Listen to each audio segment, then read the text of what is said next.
الحمدللہ وحدہ لا شریک لہ والصلاة والسلام علی من لا نبی بعد۔ پارہ نمبر 9۔ اللہ تعالیٰ نے اپنے بندوں کو سمجھایا ہے اور یہ فرمایا کہ ہم جب بھی کسی بستی پر عذاب نازل فرماتے ہیں تو ان کو مختلف احوال دیتے ہیں، خوشیاں بھی دیتے ہیں، تکالیف بھی دیتے ہیں۔ دیکھتے ہیں کہ خوشی میں کیا کرتے ہیں اور تنگی میں کیا کرتے ہیں۔ جو خوشی میں، راحت میں اور بے آرامی میں، تکلیف میں اللہ کے ساتھ یاد کرتے ہیں بچ جاتے ہیں، اور جو خوشی میں لے تو اکڑتے ہیں، تکلیف آئے تو گڑ گڑاتے ہیں، تو یہ لوگ پھر پھنس جاتے ہیں۔ تو مومن کی شان یہ ہے کہ خوشی ہو یا تکلیف ہر حال میں اللہ کا بن کر رہے اور اللہ کو یاد رکھے۔ حضرت موسیٰ علیہ السلام کا واقعہ اس میں بیان فرمایا ہے۔ حضرت موسیٰ علیہ السلام کا فرعون کے ساتھ مقابلہ ہوا، فرعون سے گفتگو ہوئی ہے، فرعون نے جادوگر موسیٰ علیہ السلام کے مقابلے میں بلائے ہیں۔ اللہ تعالیٰ نے اپنے کرم سے موسیٰ علیہ السلام کو فتح دی ہے، جادوگروں کو ناکام کیا ہے، اور پھر وہ سارے جادوگر موسیٰ علیہ السلام پر ایمان بھی لائے ہیں، کلمہ پڑھا ہے۔ اس واقعے کا ذکر بھی فرمایا ہے۔ حضرت موسیٰ علیہ السلام فرعون اور فرعون کی قوم کی طرف آئے ہیں، نبی رسول بن کر آئے ہیں، آپ نے دعوت دی ہے، ان لوگوں نے دعوت کو جھٹلایا ہے تو ان پر کئی قسم کے عذاب آئے ہیں۔ یہاں پر ان میں سے 5 قسم کے عذابوں کا ذکر ہے۔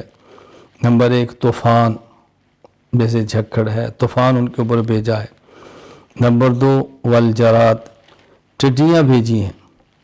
نمبر 3 والقمل، ان کے اوپر جوئیں، بالوں میں جوئیں، کپڑوں میں جوئیں، بستر میں جوئیں ہی جوئیں۔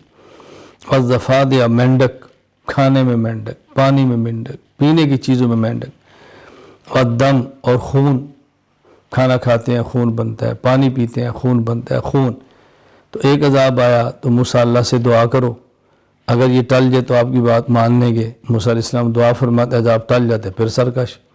دوسرا عذاب آ گیا، موسیٰ علیہ السلام اللہ سے دعا کرو، یہ عذاب ٹل جائے تو آپ کی بات مان لیں گے، دعا کی، عذاب ٹل گیا، پھر سرکش۔ تو یہ لوگ سرکشی سے باز نہیں ہے، سرکشی ان کی بڑھتی ہی چلی گئی ہیں۔ یہاں 5 عذاب کا ذکر ہے۔ ایک اور بھی ہے، قحط سالی ان کے اوپر آئی ہے۔ ایک اور ہے کہ ان کے پھل اور میوے ایک اور مقام پہ کم کیے ہیں، اس کے اندر ان کو آزمایا گیا ہے۔ اللہ تعالیٰ نے پھر معجزے دیے ہیں موسیٰ علیہ السلام کو، 2 بڑے، ید بیضاء، اپنا ہاتھ بغل کے نیچے رکھتے ہیں، پھر باہر نکالتے ہیں تو ایسے سورج کی طرح چمک رہا ہوتا ہے، ید بیضاء۔ موسیٰ علیہ السلام کو لاٹھی عصا کا معجزہ دیا ہے، پتھر پہ مارا ہے تو چشمے نکلے ہیں، دریا پہ مارا ہے تو راستے دیے ہیں، لیکن انہوں نے نہیں دیکھا معجزات کو بھی، اس کی بھی پرواہ نہیں کی، اللہ کی طرف سے آنے والے عذاب کی پرواہ بھی نہیں کی۔ فی الحال بالآخر ایسا عذاب آیا کہ اس میں پوری قوم فرعون سمیت برباد ہو گئی۔ اللہ تعالی ہمیں پیغمبر کی سچی دعوت کو ماننے کی اور قبول کرنے کی توفیق عطا فرمائے۔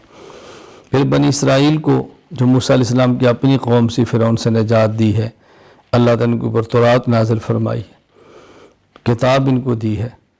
دیکھو، فرعون کی غلامی سے نکالا، موسیٰ علیہ السلام جیسا جلیل القدر رسول اور نبی دیا، تورات جیسی عظمت والی کتاب دی ہے، اور یہ لوگ بھی باز نہیں آئے۔ پھر انہوں نے بھی کبھی وعدہ خلافی کرتے ہیں، کبھی احکام الہیہ کا مذاق اڑاتے ہیں، کبھی دین میں تعریفیں کرتے ہیں، کبھی ہیلے بہانے کرتے ہیں۔ ان کو حکم تھا کہ تم نے ہفتے کے دن مچھلی کا شکار نہیں کرنا، تو انہوں نے اس دریا کے بعد چھوٹی سی، جیسے ہمارے یہاں تالاب ہوتے، بنا لی، اور ہفتے کے دن مچھلیاں بہت آتی تو وہاں سے راستہ نکالے کہ مچھلی وہاں سے نکل آتی، اور پھر اتوار کو پکڑ لیتے۔ تو ان لوگوں نے پھر یہ غلط کام کیا، ایک ناجائز ہیلا، ناجائز بہانہ اور ناجائز قسم کا راستہ اختیار کیا، آخر ان کے اوپر بھی اس وجہ سے عذاب آیا۔ پھر ایک شخص کا واقعہ بیان کیا ہے، موسیٰ علیہ السلام کے دور میں تھا، بلعم بن باورہ ان کا نام تھا، مستجاب الدعوات تھا، اللہ اس کی دعا قبول فرماتے۔ لوگوں نے اس سے کہا کہ موسیٰ علیہ السلام کے خلاف دعا قبول کرو، موسیٰ علیہ السلام کے خلاف دعا کرو، بد دعا کرو، تو مستجاب الدعوات تھا، تو اس نے ان کی پہلے بات نہیں مانی، تو ان لوگوں نے رقم دی، بھاری رشوت دی، اور اس نے بد دعا کی۔ اب پیغمبر کے خلاف کیا بد دعا قبول ہونی تھی، اپنا نقصان ہوا۔ تو اللہ فرماتے ہیں شخص کی مثال تو کتے کی طرح ہے، اوپر وزن ہو تم بھی ہانپتا ہے، نہ وزن ہو تم بھی ہانپتا ہے، یعنی اس کو وزن کے ہونے نہ ہونے سے فرق نہیں پڑتا. یہ بھی ایسا شخص ہے علم ہو تب بھی فائدہ نہیں، علم نہ ہو تب بھی فائدہ نہیں. کیا اس کے علم نے اس کو فائدہ دیا؟ اللہ تعالی ہمیں محفوظ رکھے اس بیماری سے، اللہ تعالی ہماری حفاظت فرمائے.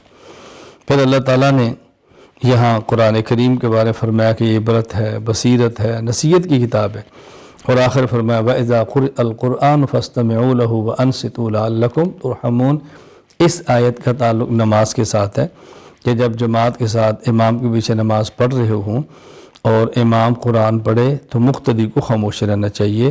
قرآن سورۃ فاتحہ سے لے کر والناس تک مکمل 114 سورتوں کا نام ہے. فرق کیا ہے؟ جب امام اونچی آواز سے پڑھے، آواز آ رہی ہو تو اس کا حکم یہ ہے فاستمعوا لہ، سنو، توجہ کرو. اور جب آواز نہ آ رہی ہو، سری نماز ہے ظہر اثر کی، اس کا حکم ہے وانصتوا، خاموش تم نے اب بھی رہنا ہے. تو یہ اللہ تعالیٰ نے امت کو بہت اہم مسئلہ بیان کر کے سمجھایا ہے کہ اس کا خیال کیا کرو، اس سے تمہارے اوپر رحم ہوگا، اللہ کی رحمت نازل ہوگی. سورۃ الانفال. انفال نفل کی جمع ہے، ویسے زائد چیز کو کہتے ہیں. مراد سے اموال غنیمت ہے جو میدان جنگ میں ملتے ہیں.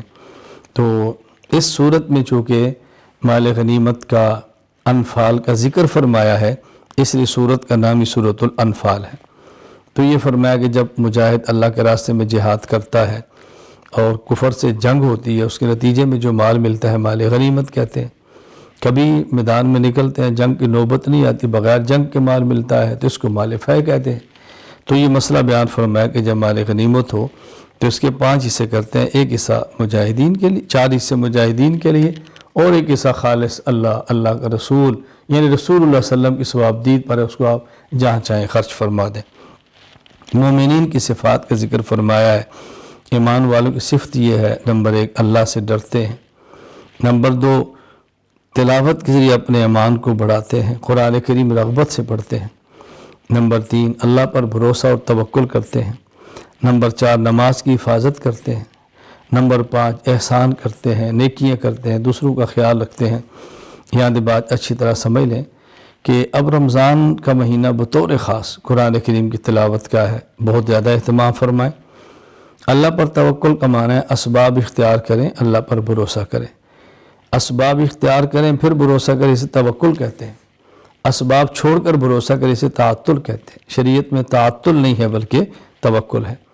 پھر صرف نماز پڑھتے نہیں، اس کی حفاظت کرتے ہیں، فرائض کا، واجبات کا، سنن کا، آداب کا خیال کرتے ہیں اور اہتمام کرتے ہیں نماز کا، اور احسان کرتے ہیں، بہت زیادہ نیکی کرتے ہیں، دل سے کرتے ہیں، اخلاص کے ساتھ کرتے ہیں. اللہ تعالی ہم سب کو یہ مومنین کی صفات کامل درجے میں عطا فرما دے. اپنا خوف اللہ تعالیٰ عطا فرمائے، قرآن کریم کی تلاوت کی توفیق عطا فرمائے، تلاوت بھی ایسی کہ جیسے ایمان بڑھے. اللہ تعالیٰ اپنی ذات پر توکل عطا فرمائے، اللہ تعالیٰ نماز کی حفاظت کی توفیق عطا فرمائے، اللہ تعالیٰ احسان کرنے کی توفیق عطا فرمائے. وآخر دعوانا ان الحمد للہ رب العالمین.